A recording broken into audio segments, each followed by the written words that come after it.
What separates a good Souls-like from a great one is the quality of its bosses and world design. Dark Souls 1 is looked upon so fondly thanks to its incredible first half of maze-like environments that weave in and out of itself so seamlessly. A world that is so unforgiving, so bleak, and dripping in so much atmosphere. Yet it stands out compared to most of the games that have come out in the last decade. I could say the same for Bloodborne, as its tone and world are almost identical and are only really being separated by the change to a Victoria-era setting. Likewise with Ashen, except the structure is open world and you're free to go anywhere you would like from the get-go. Then there's Sekiro, which is structured a lot more like Bloodborne than it is Dark Souls, but is set in 16th century Sengoku period Japan, the same setting as Nioh 1 and 2. The reason why I'm bringing all this up is because level design, setting, and bosses are what stand out most to me in Souls-likes. Yet personally, the Nioh franchise to me has always struggled when it comes to these very important aspects. While I initially really liked the setting of Nioh 1, it quickly became tiresome in the sequel when the time period barely shifted and areas seemed almost indistinguishable from one another. I think this was exacerbated when Sekiro and Ghost of Tsushima came out, which to me both have far better level and world design as well as a more distinctive and interesting visual style.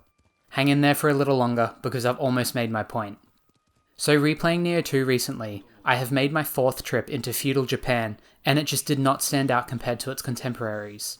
But it's worse than that, because not only is the samurai setting becoming overused at this point, Nioh's world design and bosses were also lacking, feeling like a shell of what other Souls-likes have been able to achieve. So when I installed all 3 DLC packs, and looked at the region map and saw that the Tengu's Disciple was set a full 400 years before Nioh 2, I got very excited. Furthermore, each subsequent DLC is set another 200 years in the past of each other, and leaving the final region set 800 years prior. And my god, Team Ninja couldn't have made a better decision, because this DLC is undoubtedly the best content in the entire Nioh franchise. Let's start with the least important aspect first, the story.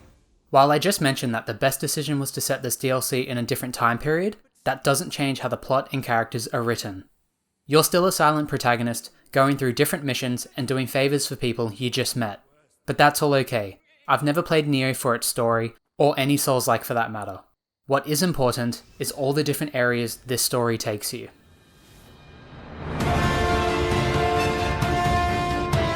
I'm going to be completely upfront with you and say this should have been the setting for Nioh 2 from the get-go. You can pluck any individual mission from any DLC, and I guarantee you it will be better than what was ever in the base game. Like I mentioned in the intro, the setting is a very important aspect of whatever you're exploring. It's why people instantly fell in love with Horizon Zero Dawn, because who doesn't love robotic dinosaurs? When I say setting, I'm not referring to art design. While those two things are typically linked quite closely, here I'm just referring to wherever the setting takes place. See, the missions that are in the base game of Nioh 2 become very samey and repetitive when taken in context with what Nioh 1 looked like, and also kinda just within itself. I want you to imagine you're playing Nioh, either 1 or 2, it doesn't really matter. Now, you spawn into a mission and you're in a cave. Yokai are littered throughout the corridors, and there are multiple ladders throughout the mission leading to a second floor within the cave. What mission am I referring to? Go ahead, please tell me. Here's another one. When you spawn in, a village is in front of you filled with human enemies with ranged weapons standing atop of burnt and destroyed buildings. When you progress through the village and arrive at the yokai enemies, you see the entire village is on fire. Can you tell me what mission I'm talking about now? Well, whatever answer you give me, you'll probably be correct, because there are so many missions with this exact description of its setting. This is where much of the DLC is set apart from the rest of Nioh. Besides Darkness in the Capital, which happens to be set in a burning village, however, the rest is unique and striking. Whether it's the first mission that is set on a beach filled with cascading shipwrecks that you'll explore, or Shadows Creep in Kumara, a side mission in the first region that is just a village set in the forest, but it's considerably more colourful. The tree lines are littered with vibrant reds and yellows. This level feels akin to Ghost of Tsushima thanks to the colour. It feels fresh from the rest of Nioh 2, but in all the best ways. Then there's the first main mission in the final DLC that is set in the late 8th century. You'll start off in a village, but it doesn't look or feel like just another village. Instead, it's dirty, it feels gross and abandoned. It's obvious this place has been ramshackled. People or yokai have come through and murdered everyone destroying whatever they could find. All this is juxtaposed wonderfully when you get to the second biome in the mission. It's a lush, lively, and striking pond that even has a waterfall in the middle. It can't be understated that exploring this area just based on the setting alone is more unique, more visually interesting, and more memorable than anything in Nioh 1 or 2. However, there's more to these areas than just a nice visual flair. Level design is largely improved here. A great deal of the base game, and just the Nioh franchise overall, has felt a bit like a corridor simulator. While yes, of course, there have been many open areas in the past, they still felt like they were funneling me down one specific path. Or there would be two different ways to go, but deviating from the main path would be short-lived and either result in a dead end or a very obvious shortcut. Let's go back to the scenario I used earlier. How many missions can you picture where you start and have two paths available to you? But instead you don't really have the option to choose for yourself, as one path leads to a locked door, stopping you in your tracks, and the other way leads to the rest of the level. This happens constantly in the base game.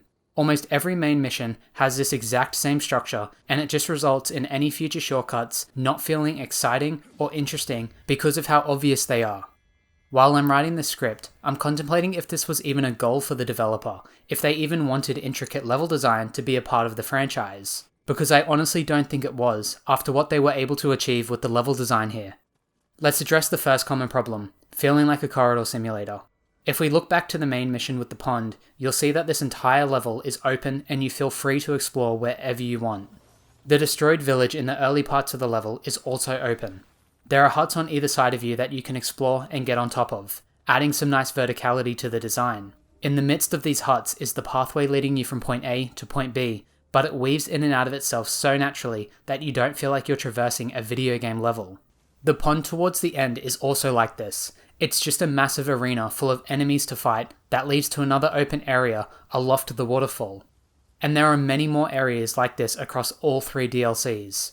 Take the shipwrecked beach for example, or a mission called the Buddha's Palm, which leads us to the second common issue with Nioh's levels, having too many obvious shortcuts. This mission is set within a temple and has a mixture of inside areas and courtyards to explore. From the outset, it looks like a pretty basic setting for Nioh, and seems to be formulaic, even down to having multiple paths at the beginning, but only one real way to go. Except no other paths lead to a locked door, so perhaps the devs aren't even trying to hide the obvious shortcut anymore, they've just gotten rid of it. So you can imagine my surprise when I spent the next 10 minutes clearing out the courtyard of enemies and going inside another part of the temple. I then ran down a long corridor and saw a statue I could activate. Doing this led to the closest feeling of exploring a Dark Souls level I've ever had in Nioh. I think this was the first shortcut I've ever seen in Nioh that wasn't obvious. There was no cue telling me I would open this later in the mission. I could have never known I would end up back here. It was at this point that I knew this DLC was special, and was my favourite content in all of Nioh, but it goes another step further. I have criticised Nioh's overuse of caves in the past, but it's also because of how they're used. This same mission looks like it only has indoor temple areas and courtyards to explore, but there's also a massive statue reaching from the floor to the roof, and nothing is hinting at you exploring it. But lo and behold, if you make it to the top, you'll be greeted with an entrance to a cave within a statue that's within a temple. Do you see what I mean? I could have never known that was here, nor did I expect to find a cave in this seemingly caveless area. I wish Nioh had more areas like this. Areas that are massive to explore, with unique shortcuts and unexpected regions to find. Even if that means cutting the amount of areas in half because of the extra time it takes to create interesting and complex levels. Real quick, before we get ahead of ourselves, I want to show you what the end of this area looks like. This area that is wholly unique. An area that has never been used before and has some of the best level design in all of Nioh.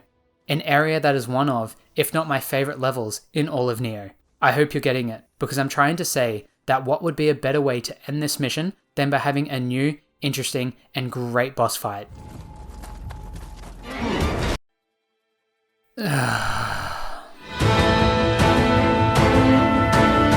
While I don't want to completely rip into the bosses, as many of them are my favourite in the Nioh franchise, I do have to discuss my biggest problem with them.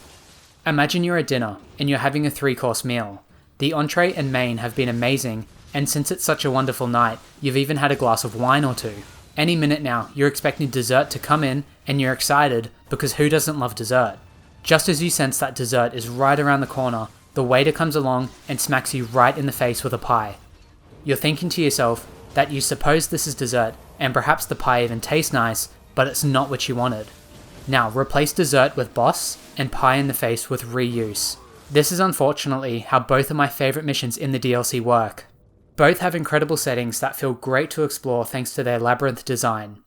When you finally reach the end of the mission and can see the yokai realm that inevitably is holding the boss, you prepare yourself for an epic fight just to see it's a boss from Nioh 1. It just annoys me. Like, I loved everything getting up to this area, and the boss fight might even be fun, but there's a nagging voice in my head that is just disappointed that this isn't a new boss. Like, the developers couldn't design a mission with 100% new content. But besides the reusing of old Nioh 1 bosses, and this one bullshit lightning boss that teeters the line of unfair, the rest of what the DLC offers is actually quite great.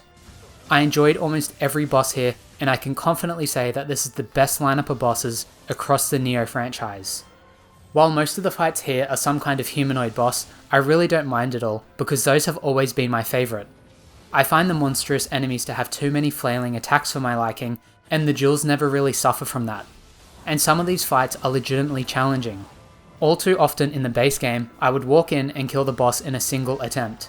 But that rarely happened here. Most of the time I would need to learn their attack patterns and play cautiously. I don't really want to spoil the bosses too much, so I'll leave it there, but just know these bosses are incredible. Before we wrap up, let's briefly talk about what you get in this package. Each of the 3 DLC packs cost $10 each, or you can get the Season Pass which comes with all 3 for $25.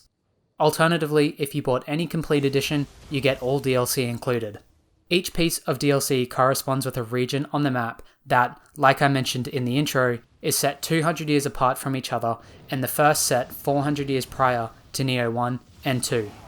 You'll gain access to 2 new weapon types. The Fists, which are a fast-hitting, close-ranged weapon that focuses on mobility, and the Split Staff, which is a long polearm weapon that can be split into 2 pieces for a much faster attack speed. I didn't really enjoy using any of these, but I appreciate the addition. Next is new soul cores, charms, armor sets, skills, and so on. Basically anything that was in the base game, there will be additional pieces of here. Each DLC pack introduces 2 new enemy types, and I enjoyed fighting most of them. They all looked interesting and had some new mechanics that I really liked. Besides these crab enemies that can only really be damaged by hitting the backside of them, and considering they can turn around on the spot and are really aggressive, just makes them a chore to fight. And lastly, for length. Each region took me roughly 5 hours to complete, so a full 15 hours of extra content is well worth the $25 asking price, especially because the quality of this content is so high.